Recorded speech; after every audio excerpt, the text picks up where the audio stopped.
Besi adalah unsur paling melimpah keenam di jagat raya.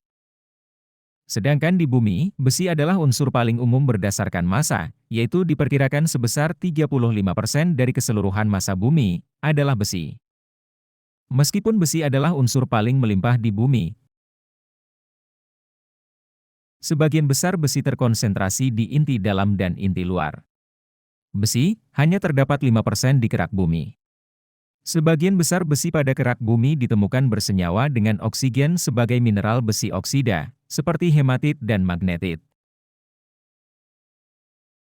Akan tetapi, sudah tahukah kau dari mana besi berasal?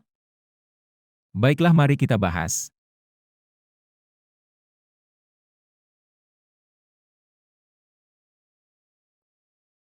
Besi berasal dari bintang yang berada di akhir hayatnya dan menjadi supernova. Beginilah prosesnya. Sekitar 5 miliar tahun yang lalu, sebelum adanya matahari dan planet-planet di tata surya. Yang ada hanyalah debu kosmik dan gas yang disebut nebula. Para ahli astronomi yakin, pernah ada ledakan supernova dari bintang berumur pendek di dekat nebula, cikal bakal matahari dan tata surya. Supernova menandai kematian sebuah bintang. Seiring bertambahnya usia, sebuah bintang menggabungkan unsur-unsur ringan seperti hidrogen dan helium, menjadi unsur-unsur yang lebih berat seperti karbon dan besi.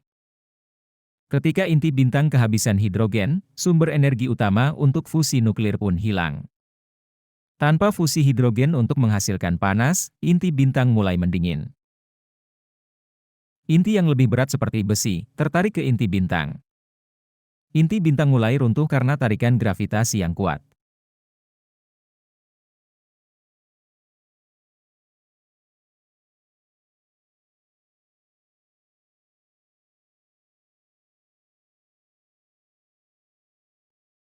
Runtuhan ini terjadi dalam sekejap mata, memicu ledakan supernova yang dahsyat. Menghamburkan berbagai atom, termasuk besi, ke seluruh ruang di sekitarnya.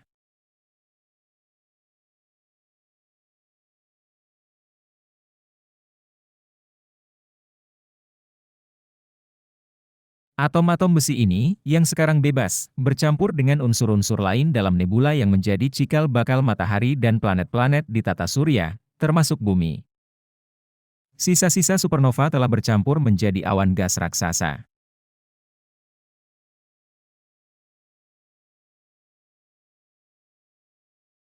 Awan gas yang kaya akan hidrogen, helium dan juga besi ini mulai runtuh karena gravitasinya sendiri, membentuk piringan berputar yang dikenal sebagai nebula surya.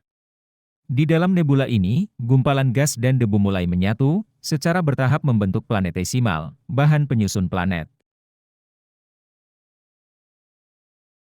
Ketika planetesimal ini bertabrakan dan bergabung, mereka membentuk benda yang lebih besar, yang pada akhirnya mengarah pada penciptaan planet. Bumi muda kita, yang masih cair akibat tabrakan dahsyat ini, karena densitasnya yang tinggi, besi, tenggelam ke pusat protoplanet, membentuk inti besi nikel yang padat. Proses ini disebut diferensiasi. Besi yang berat membentuk inti planet, sementara unsur-unsur yang lebih ringan, seperti silikat tetap di lapisan luar, membentuk mantel dan kerak.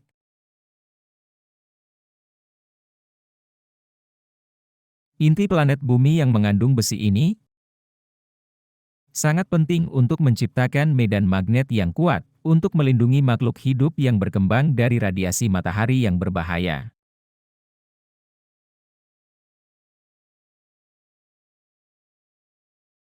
Setelah planet terbentuk, planet bumi dan planet-planet lainnya masih terus menerima tumbukan dari meteorit yang membawa lebih banyak besi dan unsur-unsur lainnya. Tentu saja, meteorit-meteorit yang ukurannya beragam ini mendapatkan unsur besinya juga dari bintang mati yang meledak karena supernova. Meteorit logam, khususnya, mengandung besi dan nikel dalam jumlah besar dan menambah persediaan besi di planet bumi. Begitulah besi terbentuk dan terdapat di bumi. Melalui proses tabrakan planetisimal, diferensiasi, dan kontribusi terus-menerus dari meteorit, planet bumi mengumpulkan dan mendistribusikan besi di dalam dirinya.